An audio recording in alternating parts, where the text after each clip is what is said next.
Welcome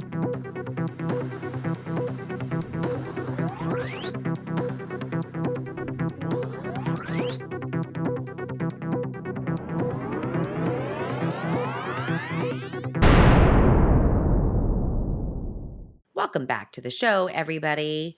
I don't know, Dana. How do you want to introduce what we're talking about today? Abelism. Yeah. So well, okay. So let's dissect the word. Like, it's an ism. Anytime I hear ism on the end of something, racism, ableism, sexism, the isms are things that are systematic and personal versions of discrimination against an entire group, used to oppress the group, create power and privilege, et cetera, et cetera. So that sense of having an idea of people that are disabled, like if I'm ableist, I have my own formed preconceived notions about what it means to be disabled. And then I act accordingly, right? So these things, to use maybe a more recent example that people might be a little bit more familiar with, and that is in the dialogue more, is racism, right? So do I see someone and make a bunch of assumptions based on what they look like, for example, right? And those can be stereotypes, those can be personal things that I hold, etc. But it's implicit, right? So even though I'm gay, I have internalized homophobia, which is a form of ism, because I grew up in a culture that's heteronormative and has negative things to say about being gay. And so I work at that, right? So there's a thing that anybody of our listeners can go online. If you just Google the Implicit Bias Project, I'm pretty sure it's Harvard. They over the years they've added things. So they have a process where you're looking at images and you are giving attributions to each of those images, and they do it using neuropsychology in different parts of the brain, because they'll have you hit a one key with one hand on the left side, a key with another on the right. They'll switch them. They'll look at latency time that it takes you to, and you're supposed to work as fast as you can without making mistakes. And so the idea of the implicit part of it is, if you're looking at someone, and I'll just self-disclose here, took this maybe 8 or 9 years ago, and like, well, I don't have the isms, the racial isms. And I go on there and it'll present images of like a Black person with a negative word, or a Black person with a positive word, a white person with a negative word, et cetera, et cetera. And which ones are you faster to get correct? Those are implicit. They're more hardwired, right? I grew up in a largely white community, and I came out as slightly racist, which was probably not a huge surprise.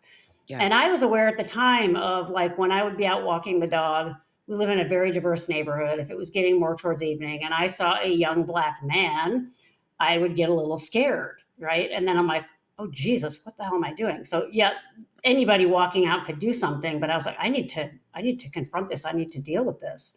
As horrible as George Floyd's murder was, it opened a lot of people's eyes, including my own. It got me to shake out that last bit of defensiveness or block or whatever it was. It shift something in me. And now the automatic thought is, am I operating from an ism, and is this something I should be doing, right? So you can work on those things. You can try to get better with them. And then they have one for disability, right? And they do similar things, pictures of disability, positive, negative words, et cetera, et cetera. And not surprisingly, when I first took it, again, maybe 7 or 8 years ago, I came across as, although not strongly preferring non-disabled, but preferring non-disabled. And I'm like, damn it, I'm going to work on this. And I took it more recently, and I came out as strongly preferring disability. I also had that with queerness. Came out originally as more heteronormative, and the longer I've been out and the more I've talked about it, sort of going the other way. So the idea is you have to be active about fighting things in you that you've been programmed, like from growing up. It doesn't just happen on its own. You have to seek out resources and try to change your mindsets, right? So I tell my students this, the two things that I think are operating, the isms that are operating still latent, but are operating more powerful than anything that we don't talk about, is body size and disability. So our culture is still incredibly fat phobic, and people there's all kinds of research now about the medical field and how doctors tend to chalk up every symptom to someone who's overweight to their weight and miss all other kinds of diseases. I mean, it's rampant, right? And then ableism along those same lines. Not all disabilities are visible. We have this thing that I think yesterday, the ADA, the American with Disabilities Act, became 35 years old yesterday. I was sort of surprised when I was like, oh, I thought it'd been around longer than that, but it hasn't been No. around that long. Yeah. And what that did was afford things like accommodations. And you know all about that from the work that you do. A literal visual example of that might be providing a ramp or a lift for people that use wheelchairs. And less visible might be, letting someone audio tape a lecture if they have sensory or auditory processing issues, or more breaks, or a note taker, or whatever else that might be. Those things were not legally required before ADA, and very hard fought. And an excellent documentary to check out if you want to learn about the history of the fight for disability rights is called Crip Camp. And you heard that right, Crip as in crippled, Crip Camp. And it follows folks that had a summer camp in the 70s that had people that had CP and some other disabilities finally being able to just be themselves. And it shows the fight for rights along those lines. And an amazingly done documentary. There's another one about deaf culture that I saw recently. Oh God, I'm going to blank on the name. It's about the Gallaudet School wanting a deaf president instead of having a non-hearing disabled person. Yeah, I can't remember the name, but if you Google a hearing it, you can person. find it. Yeah, and that was very good too. Sort of how those movements take place. Unless you're in a movement like that, or you're talking about it every day, or you're assessing people like you do, helping get accommodations at school and those kinds of things, people don't tend to see those accommodations. And so the implicit part of it is ableism, right? The implicit part is a preference for and an assumption that someone can do something. Or we were reading a definition of it before we started recording. If you are disabled, there needs to be this version of like inspiration porn, like, oh, they overcame these great obstacles despite the fact that they're disabled. And then it sort of devalues the person who isn't able to do that. Like, I'm not good enough as a disabled person, right? Yep. And then the insidiousness of it is so problematic. So I have quite a few neurodivergent students. I hear story after story after story from them about how the school, other faculty, fellow students operate from strongly ableistic places, despite my efforts to try to change that. And it's everything from someone doesn't necessarily talk a lot in a class that isn't needing that. They hardly ever ask any questions. I'm like, okay, is that, are they doing well in your class? Are they acing their papers and their exams? Well, yeah, though they're really getting, okay, what's the problem? Maybe that person has crippling social anxiety in front of a group like that and can't say something, right? Doesn't want to say something. That ableistic lens, if you imagine the analogy of just knowing you're racist and just not caring about changing your racism, it's no big deal. Pertain that to, or apply that to disability. You don't care about other people's struggle, and it's just like, oh, well, it's their thing, I don't have to worry about it. It sounds worse when you use like an allegory that people are a little bit more familiar with these days, right? I have a client, I became aware of something that airports have started doing 5-6 years ago, where you can wear a lanyard that has sunflowers on it. And it's meant to be a visual cue to airport staff and airplane staff that you have a hidden disability. I think it's a group out of the UK that started this.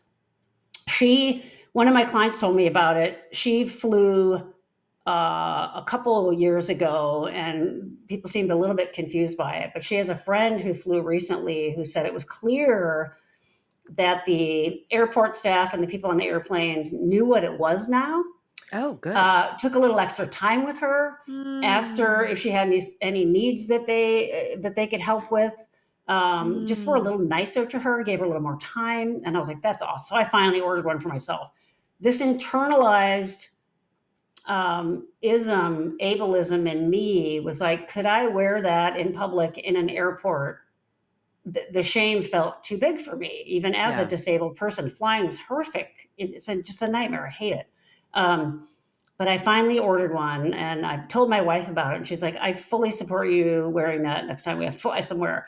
But those kinds of things, the real force of ableism and that oppressive shame thing is so big that I would say most people I talk to that have some form of disability don't acknowledge it in a public way, especially if it's a hidden disability, Yeah. because they're so worried about what they're going to get back, right? The gaslighting is hugely real. Yeah. So we as a culture have a long way to go around ableism and being more aware of it. And then, so you're not operating automatically in a bad way, making assumptions about something that isn't necessarily true. You're right. Right. And I think like at the heart of ableism, I see this a lot. Mm, And it's not, I want to believe that it's not consciously intentional. mm-hmm.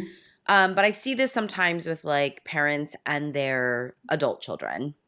Ah, And the idea is, I know better than you.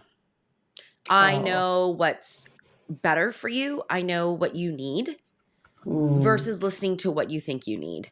yeah, And oh, that, in my mind, is a form of ableism, right? Because it's yeah, like, you got to do it my way. yeah, My way is the best way. My way mm-hmm, works. mm-hmm. And a lot of times I say, your way works for you. Yeah. It's not your brain we're talking about here, right? Yeah, Like, how yeah, do you understand this for this person? And that's not mm-hmm, always well received. yeah, But the idea here is that there's this kind of inferiority or mm-hmm, a fixing component or an mm-hmm, inferior or a less than component or something in ableism. mm-hmm. Yeah, I see yeah, this, you not only see this in behavior, even though it's well intentioned, but you mm-hmm, can also see this in systems and services. And I see this, you know, this is why yeah, we are constantly trying to help especially college students get accommodations. It's yeah. much easier actually for high school students and Because it's the accommodation cliff, right? yeah. It's not there in college like it was K through 12, right? No, because it's a different legal kind of structure. So like Mm-hmm. K through That's 12 what I we're mean. we're Yeah, yeah, IDEA and after yeah. that we're ADA. And so you Gotcha. just see what happens here and that um really your ability to advocate for what it is you need is so Mm-hmm. strong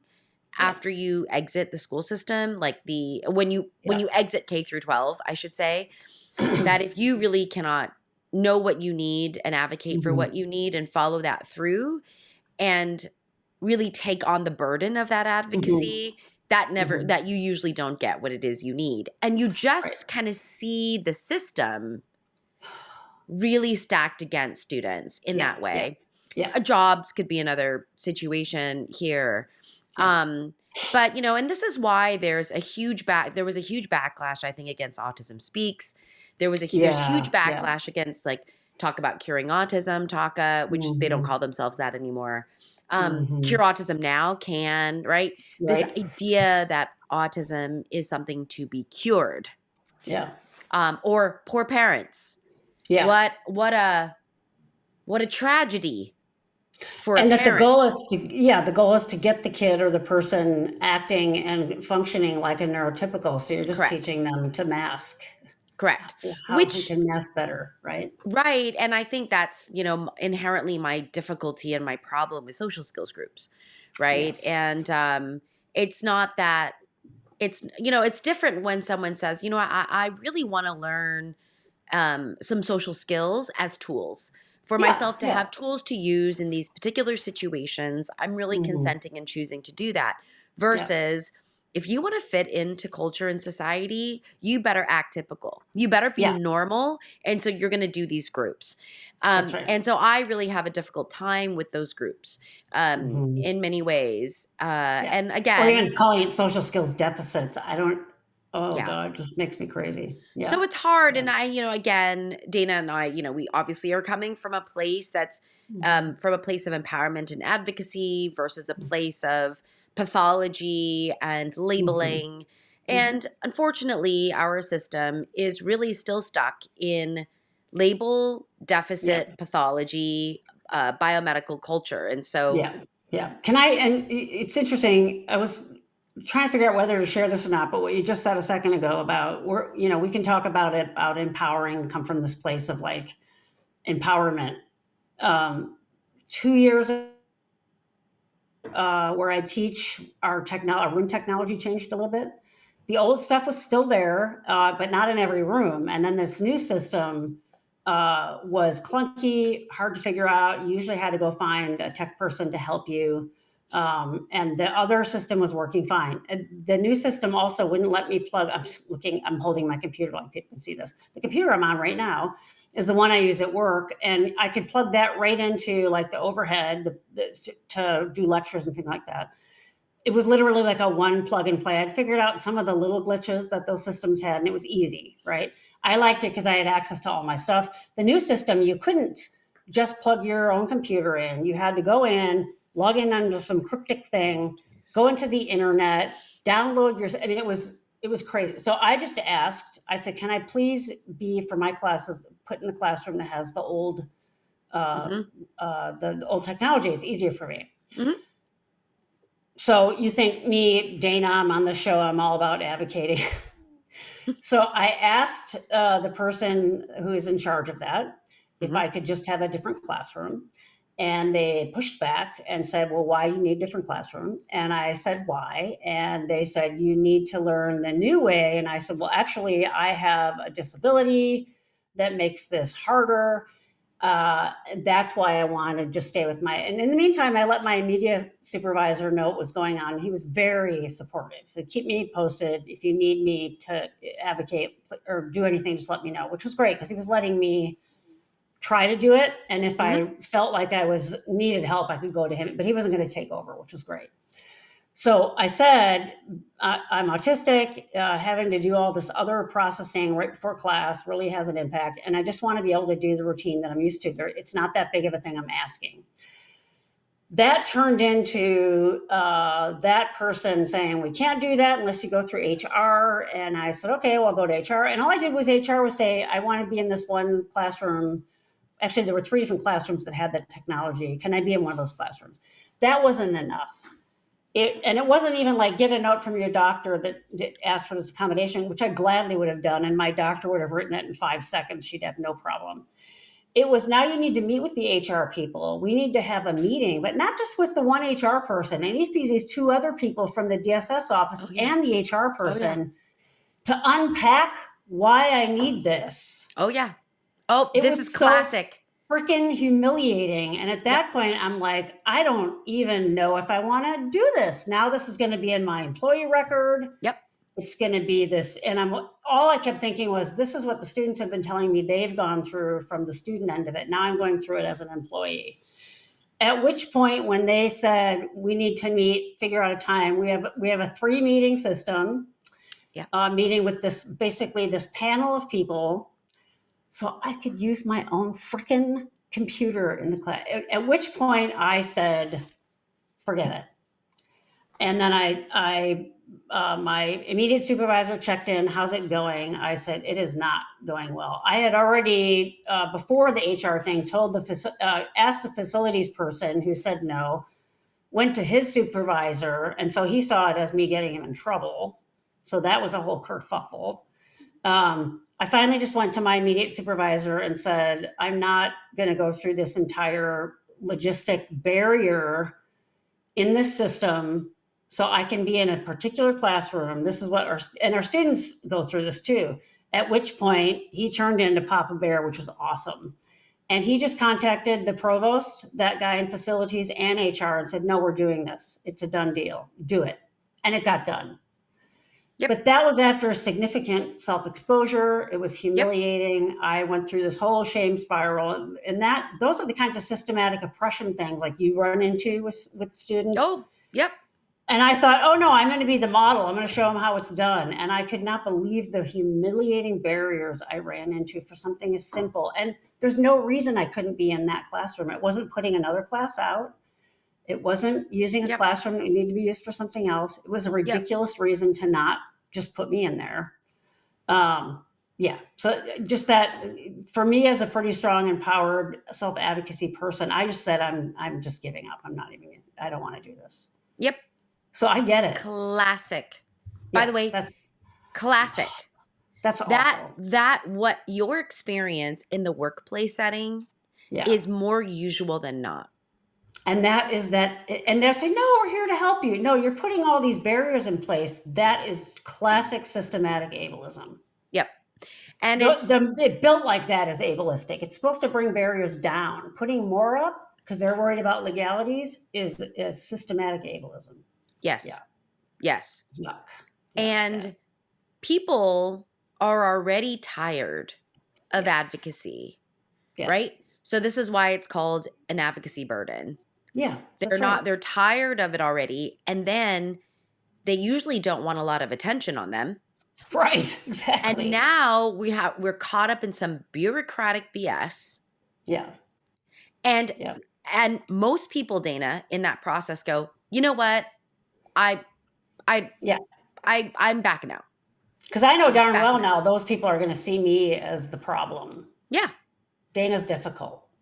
I knew exactly what was going to happen, which is why I was like, oh, I'm pulling out now.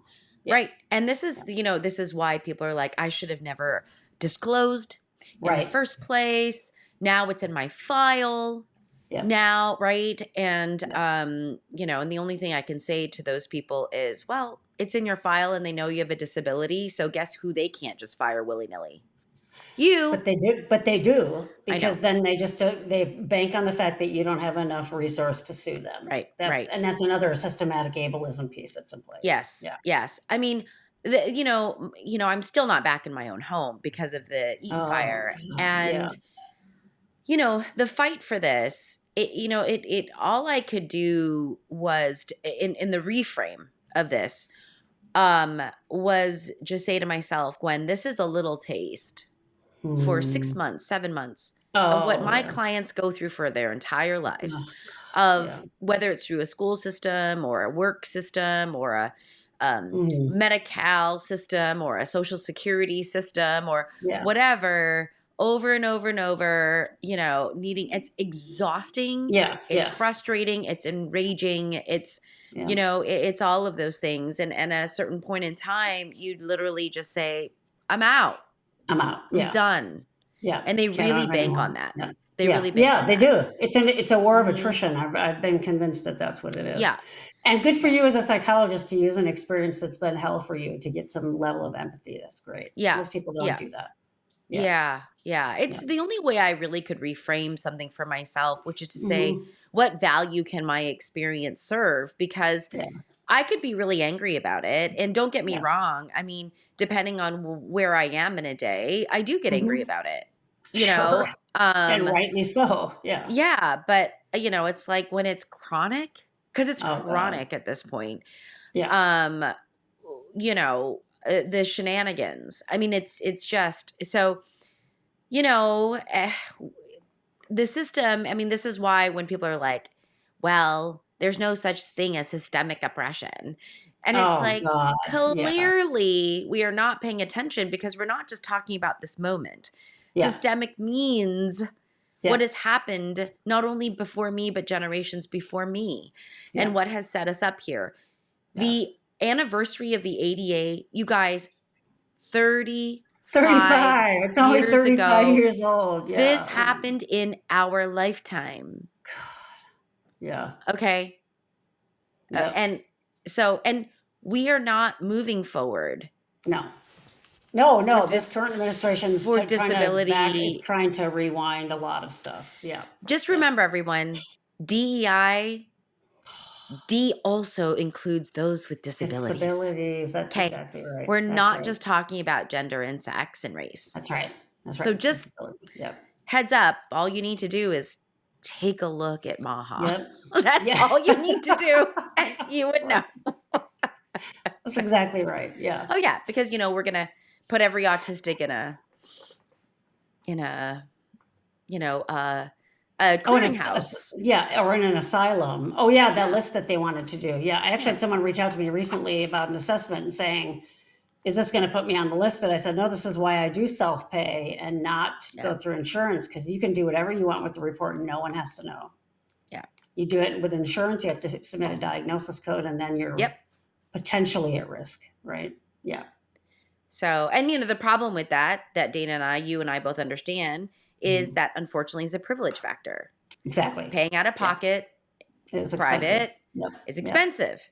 These things that's are right. expensive. So, Yep, yep. but yeah, so ableism. I think like Hmm. we talk a lot about like isms, right? We hear a lot about other Yeah, isms.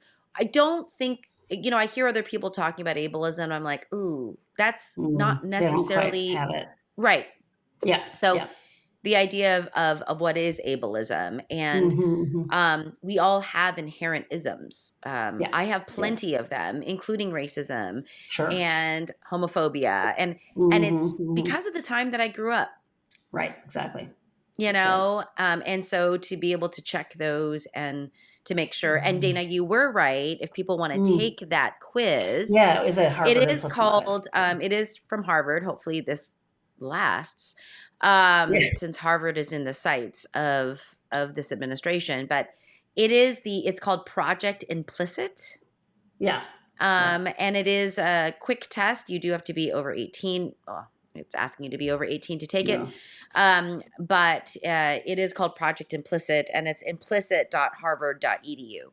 And there's If a you go bunch of tests there, you can take. Yeah, and yeah, you can repeat them, and yeah, it's really yeah. interesting. So there's Yeah. lots of really fun things here if you want to take Mhm. a look at that. Yeah, Implicit again is unconscious. That's yeah, the idea of automatically. implicit. Yep, So that's that's why they're right. looking at response times and the difference in response times in order That's to right. kind of understand your how you're Implicit.